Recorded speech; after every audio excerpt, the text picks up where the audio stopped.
پیارے بچوں، آج کی ویڈیو میں ہم دعا کی اہمیت کے بارے میں جانیں گے۔ پیارے بچوں، ایک حدیث میں ہمارے پیارے نبی کریم صلی اللہ علیہ وآلہ وسلم نے ہمیں بتایا کہ دعا مانگنا بھی ایک عبادت ہے۔ جب ہم اللہ تعالیٰ سے دعا مانگتے ہیں کہ اے اللہ ہماری مدد فرما، تب نہ صرف ہماری نماز مکمل ہوتی ہے بلکہ ہمیں نیکیاں بھی ملتی ہیں۔ ہمیں ہمیشہ اللہ کی مدد کی ضرورت ہوتی ہے۔ اللہ نے ہمارے مانگے بغیر ہی ہمیں بے شمار نعمتوں سے نوازا ہے۔ اس کے باوجود ہم ہمیشہ اللہ سے مدد مانگتے ہیں۔ جب ہم بیمار ہوں، کسی مشکل میں ہوں یا ہم اپنی کسی خواہش کی خاطر خاص مدد کے طلبگار ہوں، اس لیے ہمیں یہ سیکھنا ہے کہ اللہ کو کیسے پکارا جائے۔ آج کی کہانی ہمیں سکھائے گی کہ دعا کیسے مانگی جائے۔ پیارے بچوں، ایک مرتبہ 3 دوست سفر پر نکلے۔ وہ ایک طوفان میں پھنس گئے اور ایک غار میں پناہ لی۔ کچھ دیر بعد ایک بڑا پتھر گرا اور غار سے نکلنے کا راستہ بند ہو گیا۔ وہ تینوں بہت پریشان ہوئے۔ انہوں نے پتھر ہٹانے کی کوشش کی مگر بے سود۔ ان میں سے ایک شخص نے کہا کہ اپنے اچھے اعمال کو یاد کر کے اللہ تعالیٰ سے دعا کرتے ہیں، ہو سکتا ہے وہ ہمیں اس مشکل سے بچا لے۔ ایک دوست بولا، اے اللہ، میں اپنے بوڑھے ماں باپ، بیوی اور چھوٹے چھوٹے بچوں کی دیکھ بھال کرتا ہوں۔ میں سارا دن اپنے جانوروں کے ریوڑ کی دیکھ بھال کرتا ہوں۔ جب شام کو گھر آتا ہوں تو بھیڑ بکریوں کا دودھ نکالتا ہوں اور پہلے ماں باپ کو دودھ دیتا ہوں اور بعد میں اپنے بچوں کو۔ ایک دن مجھے چارے کی تلاش میں دور جانا پڑا۔ میں شام سے پہلے لوٹ نہ سکا۔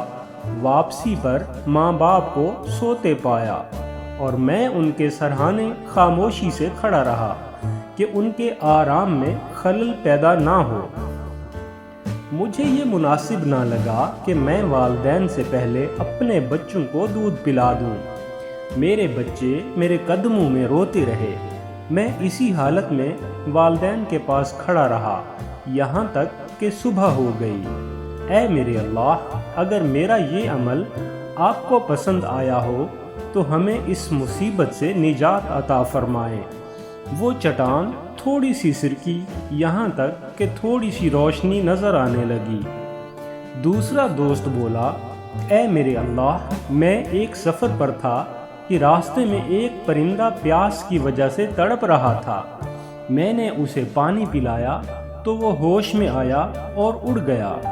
اے اللہ، آپ جانتے ہیں کہ یہ میں نے صرف آپ کی رضا کے لیے کیا۔ اگر آپ کو میرا یہ عمل پسند آیا تو ہماری مشکل آسان کر دیں۔ وہ پتھر تھوڑا سا اور سرکا کہ کچھ راستہ بنا، مگر وہ ان تینوں کے نکلنے کے لیے ناکافی تھا۔ تیسرا بولا، اے اللہ، میں نے ایک ملازم چاول صاف کرنے کے لیے رکھا۔ جب اس نے اپنا کام ختم کر لیا تو میں نے اس کو چاولوں کی شکل میں معاوضہ ادا کیا، مگر اس نے قبول نہ کیا اور چلا گیا۔ تو میں نے ان چاولوں کو بیج بو دیا۔ میری فصل بہت اچھی ہوئی کہ میں امیر ہو گیا۔ میرے پاس گائے اور بھیڑ بکریوں کے ریوڑ تھے۔ ایک دن وہ ملازم آیا اور کہنے لگا، اللہ سے ڈرو اور میرے معاوضہ میں کوئی ظلم مت کرنا۔ میں نے اس کو کہا کہ یہ گائے اور بھیڑ بکریاں لے جاؤ۔ وہ کہنے لگا، اللہ سے ڈرو اور میرا مذاق مت اڑاؤ۔ میں نے کہا، میں تمسخر نہیں کر رہا بلکہ تم یہ مال لے جاؤ، اور وہ لے کر چلا گیا۔ اے اللہ، آپ جانتے ہیں یہ عمل میں نے آپ کی رضا کے لیے کیا۔ اگر میرا یہ عمل آپ کو پسند آیا تو ہماری مشکل آسان کر دیں۔ وہ پتھر سرکا یہاں تک کہ غار کا منہ کھل گیا۔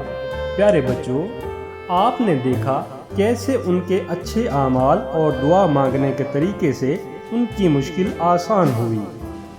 پیارے بچوں، ہمارے لیے سبق یہ ہے کہ ہمیں ہمیشہ اچھے اور نیک اعمال کرنے چاہیے اور اخلاص سے عبادت کرنی چاہیے۔ اللہ ہماری دعائیں قبول فرمائیں گے۔ اگر ہم اپنے اچھے اعمال کو یاد کریں اور اللہ سے دعا کریں تو اللہ ہماری دعائیں قبول کریں گے۔ دعا مانگنے کا بہترین وقت اذان کے بعد، فرض نماز ادا کرنے کے بعد، جب بارش ہو رہی ہو، سفر میں، یا جب کوئی شخص بیمار ہو۔